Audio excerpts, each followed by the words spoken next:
یو سوال دی او داغه بیا جواب ووري. سوال پیدا دی چې آدم علیه السلام کدا د جنت دانا نه وای خړلې نو ټول عمر په جنت کې او مونږ بم په جنت کې وای نو په دې غضب بنوي اخته په دې دنیا کې د سپ پریشانو کیو بیغمه ځای کې به مونږ هم پیدا وای. دا سوال په کراچۍ کې یو سړی ما باندې و. ما ورته وی چې د دې یو عقلی جواب ووره. مذهبي جوابونه خو ډیر دي اخو جدا خبره ده. لکه ما خیال وکړ چې دته یو داسې خبره وکړه چې د داغه موتور جوابي او اډو غلیش. ما ورته چې ستا کور شته ډیر ښه کم ځای دی. ما ته چې میں بندر روڈ پہ ایک بنگلے میں رہتا ہوں, میں نے اپنے لیے بنگلہ بنایا ہے, صوفے ہیں, میز ہے, کرسی ہے, یہ ہے وہ. ما ورته چې تا یو ډیر خمل مراغلی اغله خو به خوراکم خ تیارې کنه. وی جی بالکل. ما دومره اعلی ډینر سیټونه ساتلی دي چې زه تاسو ته خیم حیران بشیو.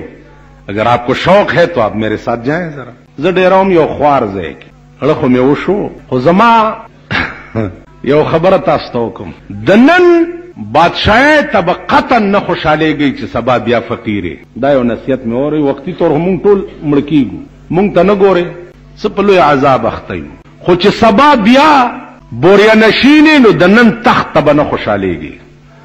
چې سبا بیا خټ کېدلو ټیپرو تکینې نو د نن چرک ته به نه خوشالېږي. دا یو مزاج جوړ کړي. ماړه کې خیال وکړو چې که یو ګنټې لزد داغه بنگلې تلار شمنو سخن به وکړي چې سبا بیا هم دا سند زمیدار هوټل کې به زه ډیرایم دې ته به بیا راځم. مال ته پرې خبره واوره. ملمه دې راغلی دی او ډېر لوی ملمه دې راغلی او ډېر اعلی قسم خوراکونه دې ورته تیار کړي دي. وی جی ملمه ته خو مجبورن سړی داسې کوي. نو ما ورته وی چې ستا دوست راغلی او اشنا ډېر لوی انتظامات دي او صاحب پیسې بودي په دې کې ناګانه روټۍ ته کېناسته یو خورای لګیایي او تاله پکې غول دراله. ته به کوم خوازې؟ وی زه به پاخانې ته ځم. مالدا ولی هغه قالینونه, صوفا سیټونه, اعلی ډینر سیټ کې روټیانې پرتی دي, ډونګې دي او چمچې دي او قاشوغې دي او کړنج کړنج دي او ناګانه صاحب تا په نیمه کې ټټای ته منډه کړه. دا مناسب دی چې دا دومره ښځې پرې دی او ټټای ته منډه وي. نو ما ته وایي ته کمال کې زه هغه ځای کې ټینګېدی شم, مجبوران په ټټای ته ځم ځکه چې هغه ځای خو د غولو کولو نه دی. مالخا خبره واوره. آدم علیه السلام په جنت کې اوسېده او بهترین ځای هغه غلطي نه ده کړې. داغه په ملا کې تر قیامت پورې چې څومره دنیا به پیدا کیږي د دې ټول اولاد روحونه پراته. الله آدم پیدا کړی دې د پاره چې ته به په ځمکې د پاسه او بنی آدم به پیدا کو.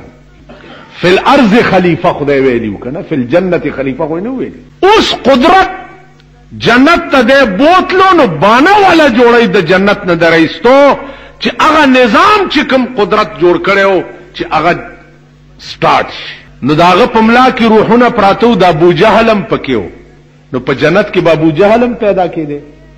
ویل نه مال عبد الله ابن ابي ابن سلول رئیس المنافقین دیبم په جنت کې پیدا کېده.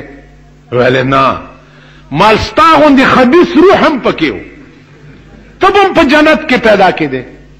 نو دل را بهر کړو چې دا خبيث روحونه چې ستا په ملا کې دي پاک خو ډیر دي, خدا خبيث چې پکې دي دا بار وغورځوا هغه نه پس ته بیا واپس جنت تراش.